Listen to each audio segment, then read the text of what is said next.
நான் தமிழில் ஆரம்பிச்சிட்டேன். அப்புறம் அவ்வளோ சக்ஸஸ்ஃபுல்லாக இல்லாமல் அப்புறம் தெலுங்கில் போய் நடிக்க ஆரம்பிச்சிட்டு இருந்தேன். அந்த டைம் தான் எனக்கு கேப்டன் பிரபாகர் வாய்ப்பு வந்தது.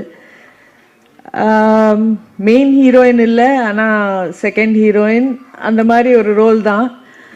ஆனால் அந்த படம் எனக்கு கொடுத்த வெற்றியும் பேரும். அதுக்கப்புறம் நான் 15 வருஷமோ 10 வருஷத்துக்கு அப்புறம் படையப்பா பண்ணுறேன்.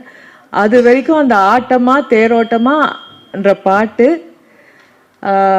இப்போ வரைக்கும் எங்கே போனாலும் எந்த ஃபங்க்ஷன் போனாலும் ஒரு ஒரு ஒரு ஃபேடே ஆகாத அதே பாப்புலாரிட்டி. ரிலீஸ் ஆன அப்புறம் அந்த சாங்க்கு எவ்வளோ ஒரு பேரும் புகழும் வந்ததோ அது இப்போ வரைக்கும் அந்த பாட்டுக்கு இருக்குது, எனக்கும் இருக்குது.